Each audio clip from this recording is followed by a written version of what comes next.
All right. Good morning, everybody. Today is Wednesday, August 23rd, 2017.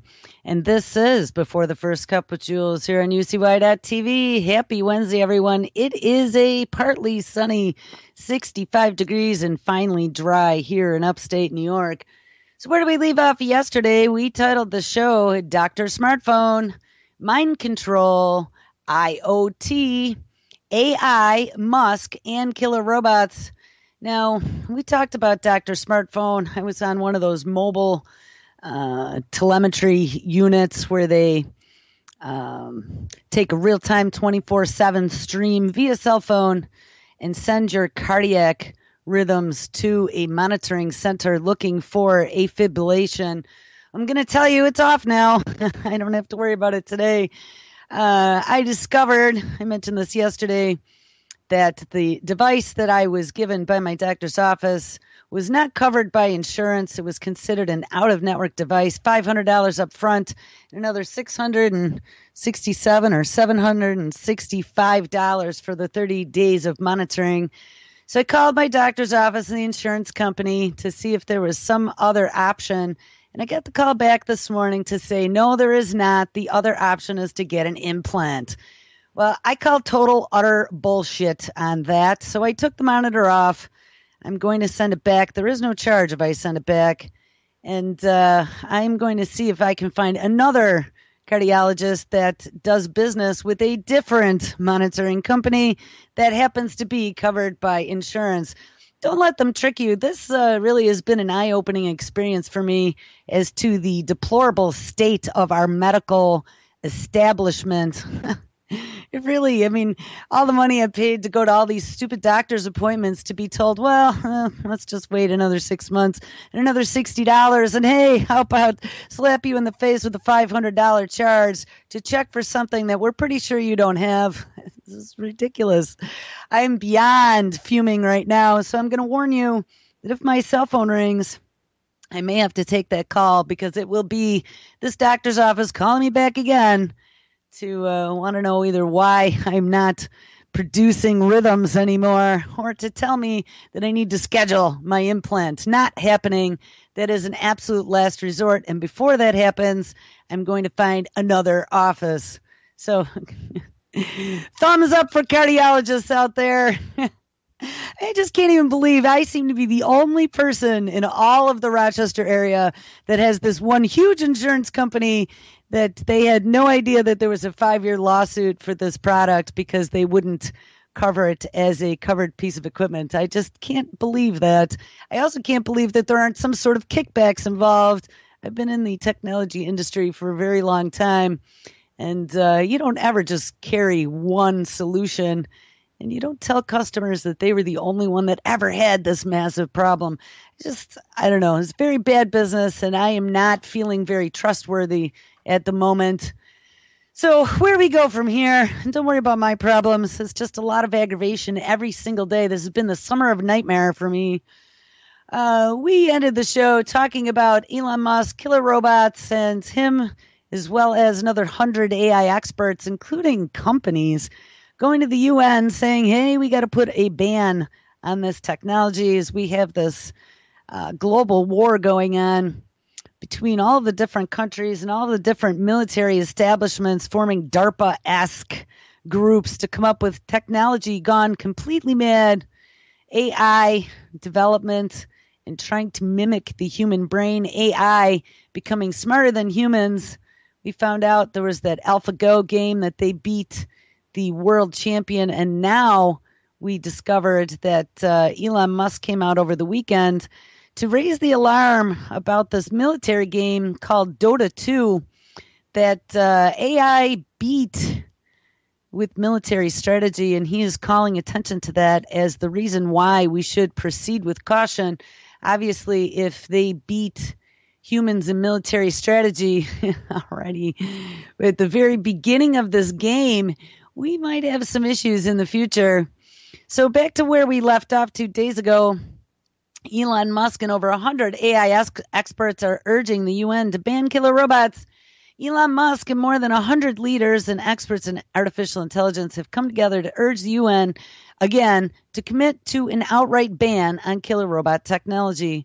An open letter signed by Musk, Google's DeepMind, Mustafa Suleyman, and 114 other AI and robotics specialists urged the UN to prevent the, quote, third revolution in warfare by banning the development of all lethal autonomous weapons.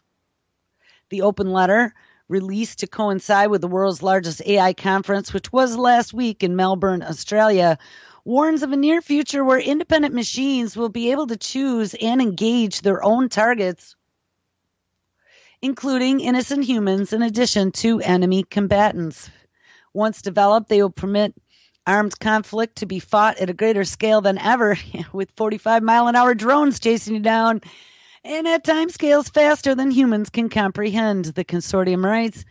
These can be weapons of terror, weapons that despots and terrorists use against innocent populations, and weapons hacked to behave in undesirable ways. This is not the first time that Musk and those of his worldview have united to draw attention to the threat autonomous weapons pose to humanity. SpaceX and Tesla chief is also behind OpenAI, which is a nonprofit devoted to advancing ethical AI research. But despite concerns AI experts are voicing, ongoing delays in developing an effective ban against autonomous weapons have led some to fear the dangers could be beyond regulation, especially given the rapid pace at which AI systems are developing. And I was just remembering, I thought at one point we had covered a story about Google being on some board of some division that was going to come up with a kill switch just in case AI ever gets out of hand. And I would never trust Google to be in charge of that. We had also read about Google being the creation of the CIA in the very beginning, and we're going to get back to some of that as well. So there was a story that came out of a publication, Draper.com, drones reporting for work at 45 miles an hour. This was August 3rd, 2017. Draper equipment UAVs with vision for GPS-denied navigation. When a firefighter or first responder or soldier operates a small, lightweight flight vehicle inside of a building or in urban canyons, underground, or under the forest canopy, a GPS-denied environment presents a unique navigational challenge. And in many cases, loss of GPS signal can wreak havoc with these vehicles and cause them to become inoperable and, worst case, unstable, potentially putting operators, bystanders, and property into danger. Attempts have been made to close this gap and give UAVs alternative ways to navigate their environment without GPS. Oh, lucky us. But those attempts have resulted in further information gaps, especially on UAVs whose speeds can outpace the capabilities of their onboard technologies. For instance, scanning LiDAR routinely fails to achieve its location matching with accuracy when UAVs are flying through environments that lack buildings, trees, or other orienting structures. To address these drawbacks, the team from Darpa and MIT have developed advanced vision-aided navigation techniques for UAVs that do not rely on external infrastructure such as GPS, detailed maps of the environment, and motion capturing systems. Working together under a contract with who? Well, the Defense Advanced Research Projects Agency, more affectionately known as DARPA, Darpa and MIT created a UAV that can autonomously sense and maneuver through unknown environments without external communications or GPS under the Fast Lightweight Autonomy known as the FLA program.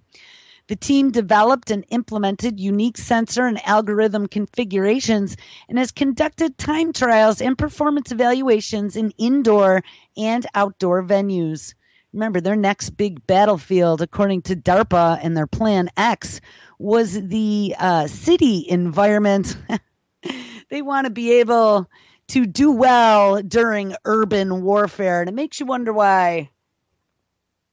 The biggest challenge with unmanned aerial vehicles is balancing power, flight time, and capability due to the weight of the technology required to power UAVs, says Robert Trow, a senior member of the technical staff at Darpa. And what makes Darpa and MIT teams' approach so valuable is finding the sweet spot of a small size, weight, and power for an air vehicle with limited onboard computing power to perform a complex mission completely autonomously. Darpa and MIT sensors and camera-loaded UAVs were tested in a number of environments ranging from cluttered warehouses to mixed open and tree-filled outdoor environments, ding-a-ling, with speeds of up to 10 meters per second in cluttered areas and 20 meters per second in open areas. The UAV's missions were composed of many challenging elements, including tree dodging, followed by building entry and exit, and long traverses to find building entry points, all while maintaining precise position estimates. The only safe place is going to be underground, people. I'm telling you, this is beyond scary. A faster, more agile, and autonomous UAV means that you will be able to quickly navigate a labyrinth of rooms, stairways, and corridors or other obstacle-filled environments without a remote pilot.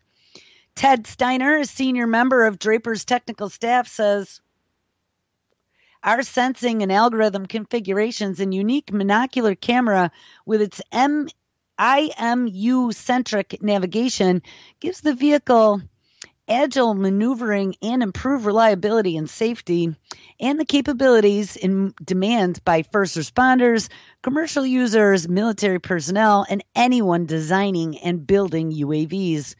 Darpa's contribution to the DARPA FLA program, documented in a recent research paper for the Aerospace Conference 2017 IEEE, was a novel approach to state estimation, the vehicle's position, orientation, and velocity, called SAMWISE, smoothing and mapping with inertial state estimation. SAMWISE is a fused vision and inertial navigation system that combines the advantages of both sensing approaches and accumulates error more slowly over time than either technique on its own, producing a full position, altitude, and velocity state estimate throughout the vehicle's trajectory.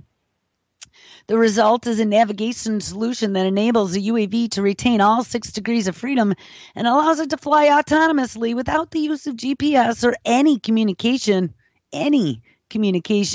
with vehicle speeds of up to 45 miles per hour.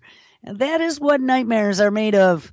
The team's focus on FLA program has been on UAVs, but advances made through the program could potentially be applied to ground, marine, and underwater systems, which could be especially useful in GPS-degraded and denied environments. In developing the UAV, teams leveraged Darpa and MIT's expertise in autonomous path planning, machine vision, and GPS-denied navigation and dynamic flight controls. So there we go, guys. So much for banning killer robots. All they got to do is arm one of these suckers. And now we're going to have autonomous 45-mile-an-hour drones that are well adapted in urban warfare, households, down stairways, under treed venues to chase you faster than you could possibly run and even potentially drive. So I came up with another story, August 18th, 2017, out of the express.co.uk, AI takeover. Scientists develop self-healing robots that can treat themselves when stabbed. And I mentioned a few different times over the last few days that we had been rewatching some of the Terminator movies. I gotta say, and they even mentioned that in the Elon Musk UN story. They talked about the T-800, which is out of Terminator. I mean, this is a very scary future, and any of us who care about what's going to happen here in the next 50 years, let's say, and even before that, I would imagine, have to be concerned about some of the mad science that we are developing. Robots are now able to regenerate and heal themselves after being stabbed as the artificial intelligence surge continues. Scientists have now developed soft, flexible materials that can heal themselves when things go awry. Researchers at the Free University of Brussels in Belgium created a gripper, which is a robot hand and an artificial muscle with all the ability to heal itself using rubbery polymers that look a bit like jelly. When torn or cut, they can knit themselves back together if heated gently. And Bram Vanderbrodt, who led the research, says the polymer is lots of different strands that lock together to form a material. And when you add heat, they reorganize and stick back together without leaving any weak spots. Mr. Vanderbrodt and his colleagues hope to make the self-healing properties automatic by either altering the material or by making robots that can apply heat to themselves. He says at the moment when ordinary robot parts break, they have to be replaced, but that's soon going to change. You guys, this is like, I just have been going through such a difficult 3 months, and then I read stuff like this, and this is like the one thing that fuels me on a daily basis to want to get up because there's so much else. Because this stuff is so important and this stuff is happening right now. And most people think that this is lunatic stuff, but it's not. This is stuff that they are using taxpayer dollars and military funded technology that's going to be coming to a battlefield and to an urban warfare battlefield near you, as they shove the shiv between different factions in this country and we start having protests that get out of hand. Don't think that these technologies won't be things that are going to be out there helping first responders. The development of being able to use soft material with robots is significant as it helps with the robots picking up delicate items such as fruit and vegetables and could be important for uses within the food industry, particularly on factory sorting lines with softer materials, which would help avoid and prevent harmful accidents. A team of biomedical scientists at the University of Oxford said in March this year that in the future growing of tissue grafts on humanoid robots, this could be a likely possibility. These would be the skin jobs. And previously, stuff of science fiction nightmares with Terminator-style robots. Ding, ding. The scientists say that the development could offer, quote, new opportunities in science and medicine, assisting in the growth of musculoskeletal tissue grafts for tissue transplant applications. Experts at artificial intelligence research group OpenAI, there they are again, issued a report in March. So this is a previous report that they had developed robots that had managed to complete tasks by learning to communicate with one another in a brand new language that it created. The robots learned to collaborate.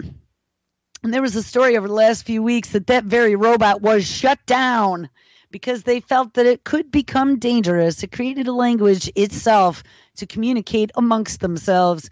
The robot learned to collaborate and communicate through trial and error, remembering the symbols, words, and signals that helped them to achieve the goal.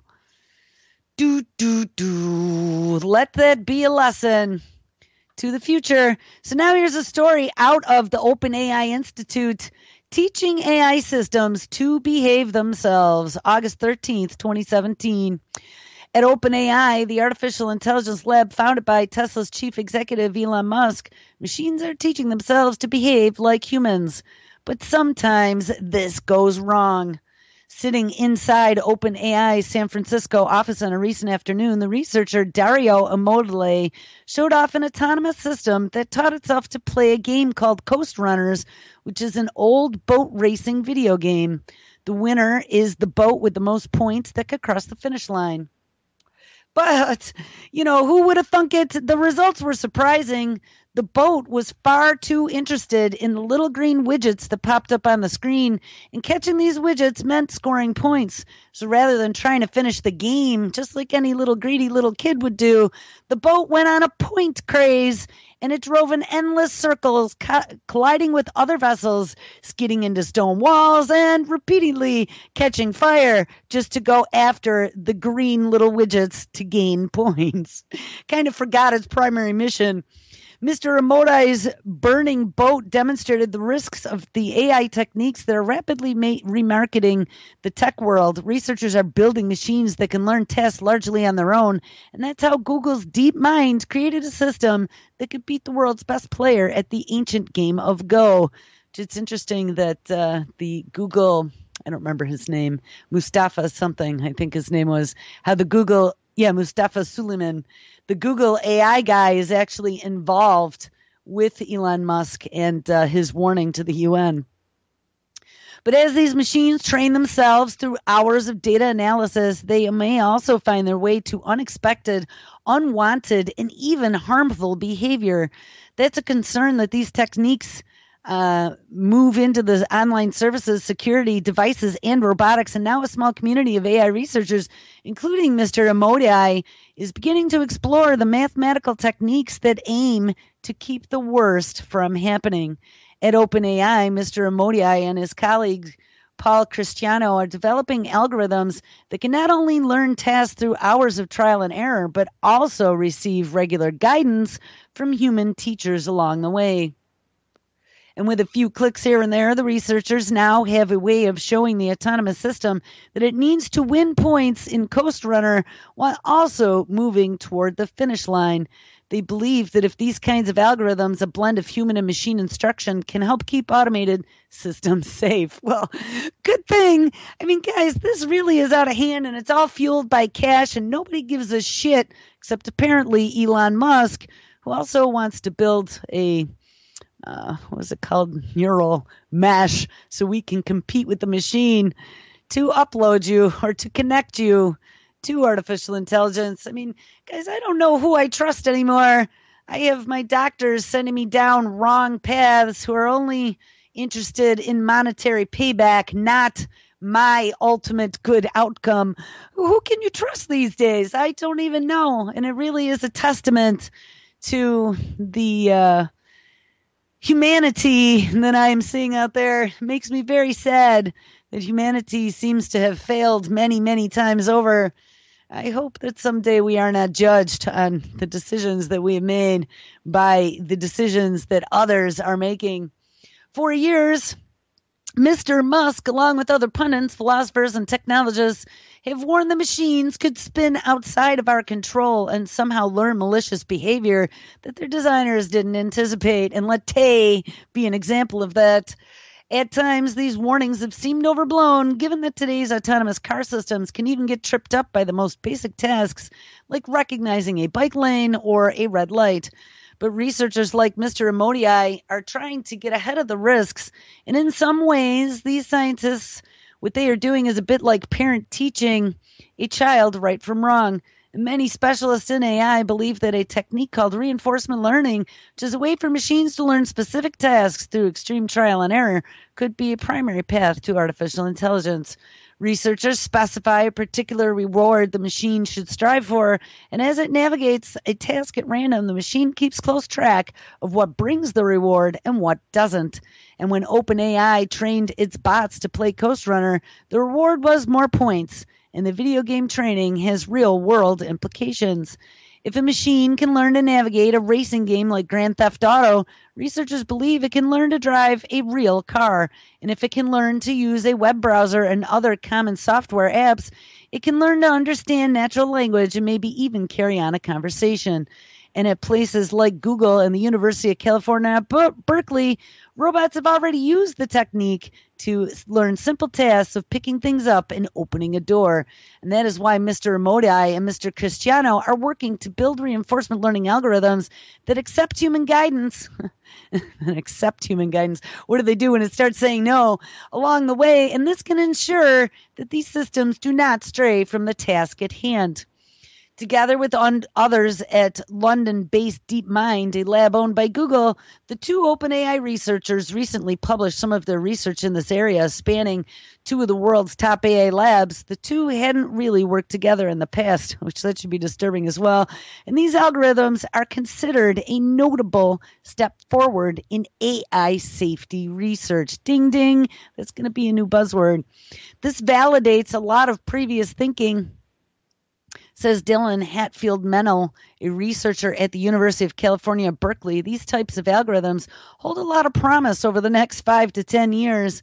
This is a small field, but it is growing, and as OpenAI and DeepMind build teams dedicated to AI and safety, so too is Google's stateside lab, Google Brain. And meanwhile, researchers at universities at like UC Berkeley and Stanford are working on similar problems, often in collaboration with the big corporate laboratories. But in some cases, researchers are working to ensure that systems don't make mistakes on their own, as the Coast Runner's boat did. They are also working to ensure that hackers and other bad actors can't exploit hidden holes in these systems. Researchers like Google's Ian Goodfellow, for example, are exploring ways that hackers could fool AI systems into seeing things that aren't there. And modern computer robot googly eye vision is based on what are called deep neural networks, which are pattern recognition systems that can learn tasks by analyzing vast amounts of data. But by analyzing thousands of dog photos, cat photos, a neural network can learn to recognize a dog or a cat, and this is how Facebook identifies faces and snapshots, and how Google instantly searches for images inside of photo applications. But Mr. Goodfellow and others have shown that hackers can alter images so that neural networks will believe that they include things that aren't really there. That's kind of scary. And just by changing a few pixels in the photo of an elephant, for example, they can fool the neural network to think that it is depicting a car. And that becomes problematic when neural networks are used in security cameras. Simply by making a few marks on your face, you could fool a camera into believing that you are someone else. And if you train an object recognition system on millions of images labeled by humans, you could still create new images where a human and the machine disagree 100% of the time, said Mr. Goodfellow. We need to understand that phenomenon. And if one thing has been clear here over all the stuff that we've read about AI, is that they really don't know what they are doing. We are children in this laboratory that we are calling Earth, and we are experimenting with things and letting things go into the ether that shouldn't be free because we don't quite understand how it works. Guys, this should be very worrying to everyone. I would say kill all robots. Robots are not good. They will not be good for humanity's future.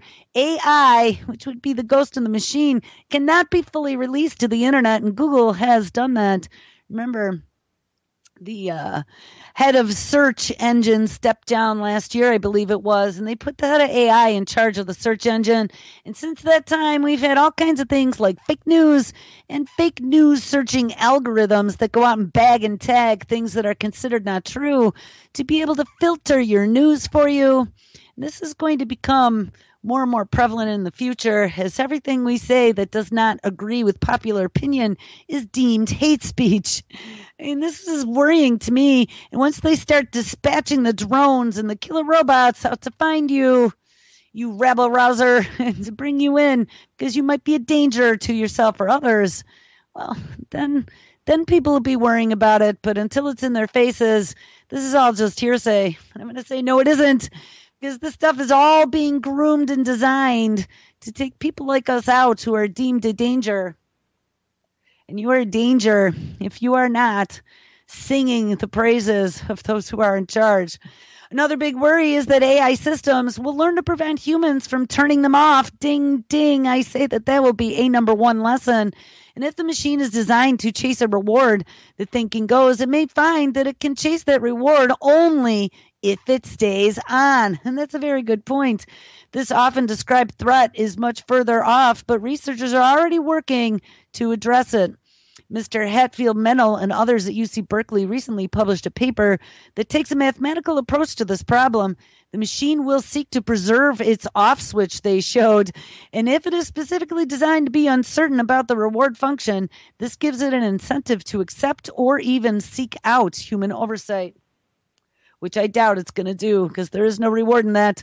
And much of this work is still theoretical, but given the rapid progress of AI techniques and this growing importance across many industries, researchers believe that starting early is the best policy. There's a lot of uncertainty around exactly how rapid progress in AI is going to be, says Shane Legg, an overseer of the AI safety work at DeepMind. The responsible approach is trying to understand different ways in which these technologies can be misused, different ways in which they can fail, and different ways in dealing with these issues. Well, that didn't stop the Air Force Research Laboratory. IBM develops a quote-unquote brain-like supercomputer for the U.S. Air Force Research Laboratory. Technology company IBM is developing a new supercomputer powered by 64 True North chips for use by the U.S. Air Force Research Lab as part of a collaboration announced in June. The new brain-like supercomputer will be used for analytics involving patterns and object recognition, as well as sensory processing. The True North neurosynaptic system has been designed to imitate human neurons and can convert audio, video, and other forms of data received by the sensors into symbols, which the computer can then process. And didn't we just read about a very similar system where they converted them into symbols and then used those symbols to communicate amongst themselves in their own developed language? Oh, caution, Will Robinson, because this seems kind of dangerous. This is being developed for warfare purposes. It is capable of performing advanced computation using less energy than conventional chips. And the Air Force Research Laboratory principal electronic engineer Kui Wu says that, quote, this is about building more intelligent machines that will work with humans to make the human operator and analyst more effective and efficient when dealing with data. Yeah, that would be a pitch line if I ever heard one. The major advantage of this chip is that it runs machine learning algorithms, the same ones as we run, the same functionality, the same accuracy, but with less power dissipation. The chip features 1 million neurons and was developed by the U.S. Defense Advanced Research Project Agency, more affectionately known as DARPA's System of Neuromorphic Adaptive Plastic Scalable Electronic Program, which would be their Synapse program. This is about building more intelligent machines that works with humans to make human operators and analysts more effective and efficient when dealing with data. IBM's brain-inspired computing group leader researcher Domenera Modera says that the neurons communicate through using systems of patterns of pulses, the way human neurons use electrical pulses, and they are packed inside of a cluster interconnected cores across the chips, which then each core is also holding components for information storage, processing, and communication. True North capabilities allow the defense personnel to make better decisions by quickly combining and combing through data and locating vital information. This Synapse program seeks to develop computer systems with brain-like learning and problem-solving capabilities. I mean, I don't know what else to say, guys. It is coming, and I don't see a way to stop it.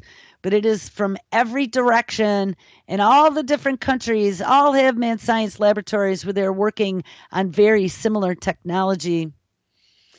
So here's a story out of labbiotech.eu. The robots are coming. AI is it the future of biotechnology? AI, or artificial intelligence, has taken root in biotech, and in this article, the contributor explores its newfound niches in the industry. AI or machine learning has become ubiquitous in tech startups, funded largely by the increasing availability and the amount of data and cheaper, more powerful computers. Now, if you are a new tech startup, machine learning or AI capabilities represent your minimum ticket to enter the industry. And over the past few years, AI and machine learning have started to peek their heads in the realm of biotech due to an analogous transformation of biotech data. We are beginning to see partnerships form between big pharma and biotech startups that employ AI and machine learning for drug discovery and other purposes. Positive results have already come out of joint projects, notably the delay of the onset of motor neuron disease in an efficacy study conducted by Citran on a drug candidate proposed by a company called Benevolent Bio. It's a good name. And with these results in mind, we must ask ourselves the question, what is the role of AI and machine learning now and also in the future of biotech? Well, diagnostic assays today are usually developed once and only updated when there is a significant paradigm shift. But because of this, there are missed opportunities to improve assays when a true result of previous diagnoses become known. However, machine learning techniques can immediately use the true result to improve the diagnostic test. And this means that the more diagnostic tests that are run, the more accurate the test results can become. Currently, the most obvious implementation of machine learning techniques for diagnostics lies in a genetic analysis. Sophia Genetics, which is a Swiss startup founded in 2011, exemplifies this state of the art. They initially intake a biopsy or blood sample from a patient, process the sample, and then analyze the data with powerful analytic AI algorithms. The Sophia Genetics, the data analysis takes a few days within its platform rather than several months like current standards. And while speed is clearly a benefit, the long-term advantage is that machine learning algorithms that are behind the AI analysis enables the diagnostic process to become smarter with each iteration. And that would be like IBM's Watson is doing as well. Besides genetic analysis, ML techniques can be used in any diagnostics that can be digitized, allowing the algorithm to determine the correct quote-unquote features to embed in its final decision-making process.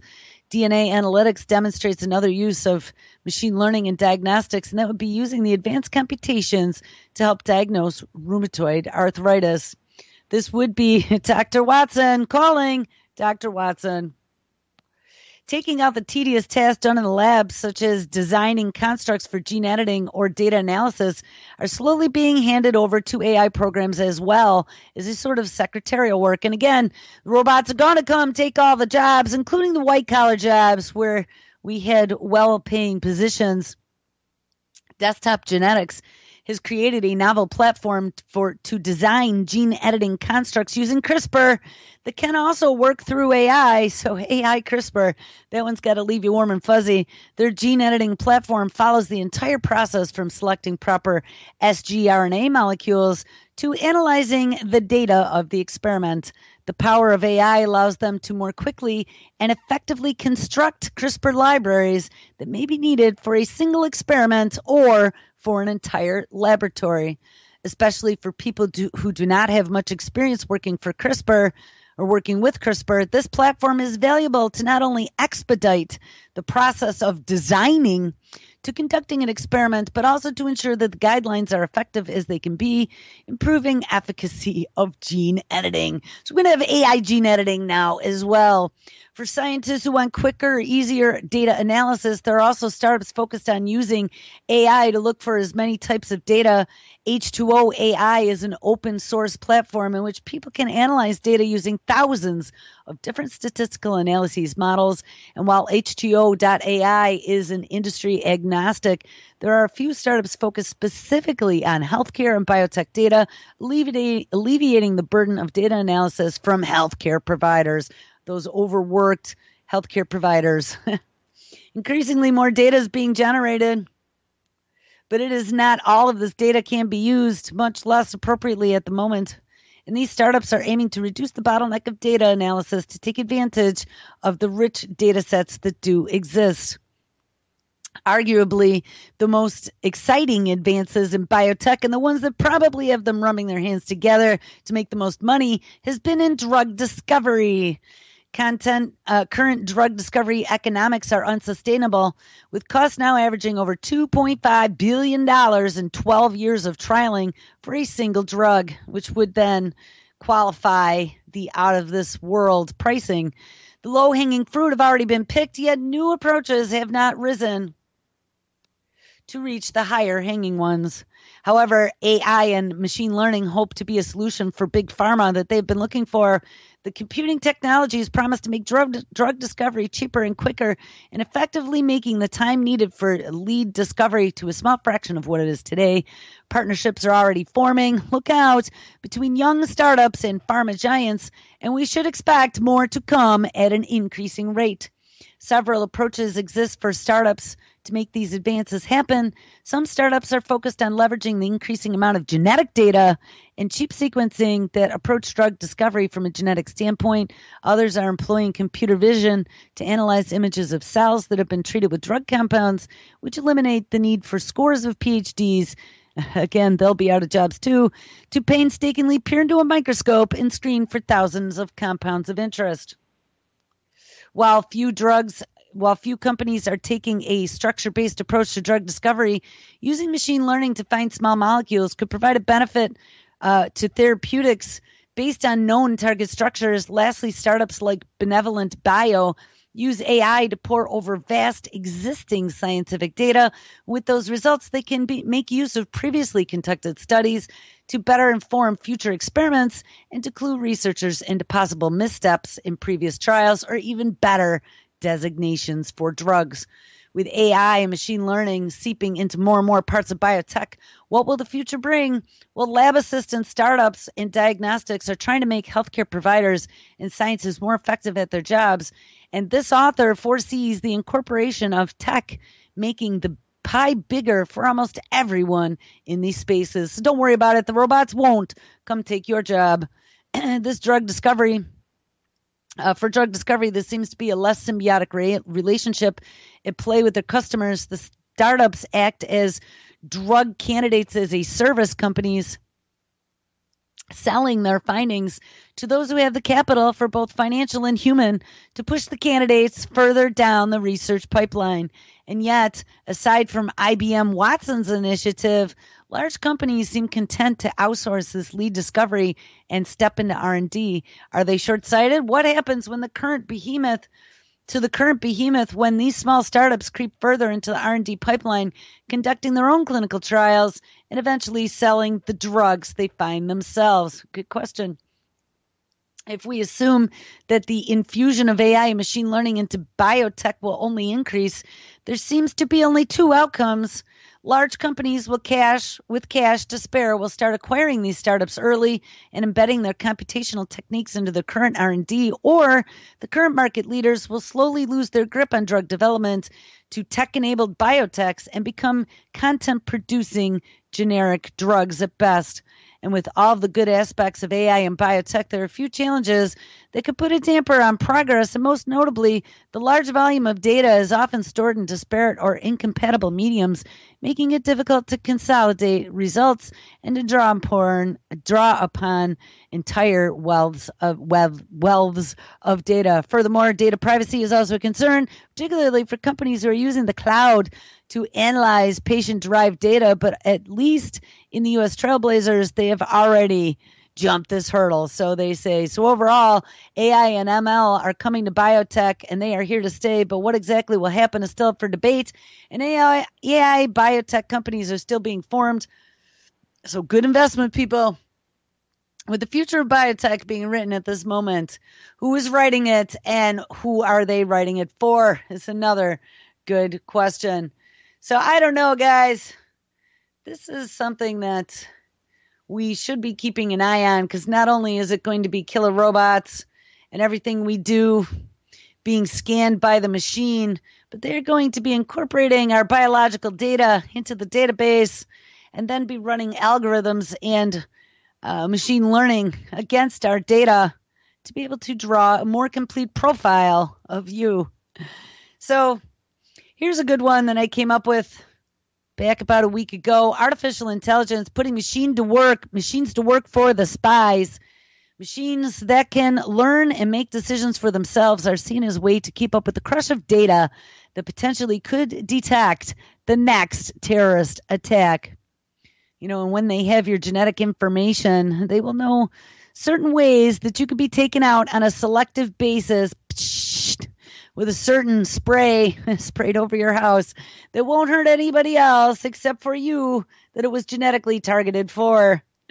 Whiteboards line the walls of this lab deep inside of the Defense Intelligence Agency's Washington headquarters, covered from floor to ceiling with hand-scrawled computer code and technical notes. But one item stands out at the center of the room's rear wall. Quote, attention should be given to opinion, comments, and jokes of common people, unquote. This axiom from the original Al-Qaeda training manual was a reminder from the terror network's leadership to its foot soldiers that even the most benign communications can provide invaluable lessons about the enemy. Ding, ding. It is posted next to another quotation, this one from Department of Intelligence Agency, DIA's director, Vincent Stewart, that says 90% of intelligence is publicly available information. This expression echoes a key theme guiding the DIA's work in helping America fight its modern wars, but they also serve as a harsh reminder to one of the greatest limitations facing the shadow agency. Information is everywhere, and it is collected deliberately or incidentally, personally or digitally, and agents have access to an ever-growing cache of data from sources, surveillance, and social media that easily overwhelm their limited ability to sift, sort, and organize information into actionable intelligence. And without intelligence, the next plan to attack a U.S. city might be successful, and the next ambush of American troops could be fatal. So there is much data out there now, says Robert Dixon, Jr., special advisor for the program. In a transition within the DIA's Innovation Office, everything is about information, and you need to be able to predict what your adversaries might be doing next. And as a result, one of those central focuses of the DIA's intelligence efforts is swiftly advancing technology that allows computers to think for themselves, known as machine learning, artificial intelligence, or simply AI, to recognize trends, patterns, or associations in so-called quote-unquote big data, and to help ease the burden on analysts, those poor overworked analysts who have infinite tweets to scrub for potential extremist plots and countless of hours of drone footage to pore over. In some ways, the U.S. government is behind its adversaries in the use of artificial intelligence, and the authoritarian regimes in China and Russia, for example, depend for survival on detecting and rooting out domestic subversion and have had a free hand to apply the technology unburdened by complaints about civil rights, privacy, or appropriateness. Ding, ding. Russia has had fewer qualms than the U.S. about what kinds of instruments of war it connects to AI, including their military development of armed unmanned vehicles, similar to the ground-to-base drones, a concept that the U.S. has by policy hesitated to embrace. And China, meanwhile, has excelled at developing AI through vast numbers of well-trained computer engineers who program these machines using data unrivaled in volume produced by 1.4 billion countrymen and smartphones they carry. Remember, we read a story about China offering large amounts of funds, even from just their cities, to bring in AI companies to perform research within China. There is a huge incentive for them to get on top of AI and to develop the winning machine. And guys, I'm telling you, this really has become a global war, and it is going to end in us being defeated. The U.S., which principally sees AI as a national security tool to be employed on the battlefield or to thwart terror attacks in both countries, and with that, AI is also emerging as a crucial tool for recognizing and defending or deflecting cyber attacks. And we talked about that. There was that Mayhem software from Carnegie Mellon, which now occur too late, too fast for any human to anticipate and to foil, and the shortcomings are even more unsettling. So let's release it into the machine. Industry is behind the curve right now with cyber defense not keeping up with offense, says Matt DeVost, a managing director at Accenture Security and a frequent advisor to the government on cybersecurity issues. We have a shortage of human capital, he says, and so we don't have enough skilled people to engage in the ever-expanding cyber defense mission. That means we have to augment the folks we have with AI and machine learning to get the more value out of the human layer, and further hobbling U.S. war planners. So, of course, it's all in the name of national security, is a tradition hardened over decades of spending defense dollars in a slow and cumbersome manner that allows for the careful development of new projects, like an aircraft carrier designed to last for decades. That model hasn't been quick enough to keep up with the rate at which Islamist extremists use social media, or that China or Russia have invested in their militaries in recent years. So the DIA, now through its new Innovation Hub office, is trying out a new way to solicit ideas from AI experts. The assembled technicians and analysts in the lab on this day are receiving pitches from private companies, and that was something that the Department of Defense rolled out a while ago. I don't remember the name of the program, but they opened up bidding to all commercial entities, even if they weren't a government supplier, to show off products that they believe can solve the problems the DIA have identified. In this third session since the program began 6 months ago, participants could be awarded as much as $250,000 in seed money to develop a program or technology for DIA to evaluate its potential investments. The agency has so far doled out over $2 million on 6 projects over this last fiscal year, and the money comes from taxpayer dollars in the dedicated DIA budget, though it also partners with the Defense Innovation Unit Experimental, and that was the other one, the DIUX that we had talked about, to fund some projects. That's out of the DoD. The pitching days are a part of a broader Defense Department effort to invest more in nimble warfare technology, borrowing from a recent trend that produced offices like the DIUX, accelerated under Ash Carter's defense secretary, and to find modern tools to quickly fight current wars. The government in the past has been very bureaucratic, focused on structure, rigor, and at times adverse to change, but this will be streamlined and the process will become more efficient. And the kinds of technologies the DIA is currently considering funding are straight out of spy movies. One company that pitched last week actually referenced Jason Bourne film series to show how it could track a particular face, in this case, actor Matt Damon's, across a series of disparate video clips. And a program like that could be used to automatically identify a target across multiple closed-circuit surveillance cameras, such as that movie, the thriller movies commonly depict. I'm telling you guys, the drones at 45 miles an hour are going to be tracking you wherever you go. Daniel Osher, a president of Integral Minds, says that he has developed a tool that can help explain cultural nuances like the role religion plays, for example, and then create a program that can, he says, accurately predict how an international incident will play out. Osher says that his program could have anticipated the violent uprisings that led to a 1993 Black Hawk Down scenario in Mogadishu, Somalia, and accurately predicted how the 2015 Joint Comprehensive Plan of Action, better known as Iran nuclear deal, would finalize, including what outcomes each side would demand and how they would ultimately agree. This is crazy. The technology is built on what he calls mind maps, computer programs that his company creates through targeted interviews with people from a particular country to help determine what informs their decisions in order to predict how they might react to certain provocations.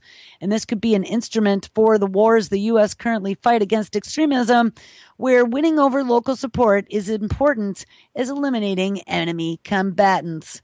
In this nebulous warfare, where you have to convince people that you are right, the mind has become the new battle space, he says, shortly after finishing his presentation to the full lab of DIA analysts and technicians. This will help them understand who to trust and how to influence them, and that's how you get yourself into their heads. Ding, ding, ding. That's where they want to be, is in your head. You are an insurgent, and it is the new battle space. Right out of the horse's mouth. AI is so new that the U.S. doesn't yet have laws completely governing its use. they don't want to, or answering the key questions of how involved humans should be in the decision-making process, particularly in determining when computers may decide whether or not to carry out its own lethal action, i.e. killer robots. You can never take humans out of the loop, Dixon says, and he expresses high confidence that protections are in place, which we found out no, they're not, that he would prevent, for example, a drone determining for itself that it should launch a missile, adding that the technology is too new to know exactly how frequently a human being belongs in the decision-making process. Some critics question why the government is relying on AI technology before those questions have clear answers, and I would question that as well. What we are doing is for the national security of our nation. He says that is an incentive right there. Well, Dixon, I'm going to flip you right off because national security is never an incentive to put killer robots in charge. The other experts are concerned about a more seemingly benign decisions that could have even greater catastrophic effects. Futurists worry about a world in which a machine decides to undercut a foreign military's currency in an attempt to give its own military a greater edge, precipitating global financial collapse. Ding, ding, ding. Again, I see that happening too. This is a real serious challenge, says Paul Scharr, director from the Center for a New America's Security Technology in the National Security Program and a former advisor to the Secretary of Defense on writing the rules for new age technologies like drones. It is not a reason to use the technology, but when we think about how to employ it, we need to think about how the human interface, the transparency, and the vulnerability of AI and how to train people in how to use the system. In many ways, he says there is no alternative to exploring how the U.S. military could better employ AI. We're drowning in data, he says. We have massive amounts of data. Well, whose fault is that? Because that's not ours. We have massive amounts of data that we are collecting from terrorists and other operations, and sifting through that data is just not possible anymore by putting human eyes and ears on it. So we need to give it all to the machine. So back to a story 2 days ago, we had ended the show on how the CIA made Google inside the secret network behind mass surveillance, endless war, and Skynet. Well, it seems that all of the alphabet agencies are involved in creating Skynet. It isn't going to be just one company out there. And we have all the commercial companies now bidding in a bidding orgy to get onto contract of some kind to have the alphabet agencies utilize their products in keeping the nation safe. In a rare 2002 profile in Wired magazine, reporter Douglas McCrae described how Andrew Marshall, now 93 years old, as the DoD's most elusive but one of its most influential officials.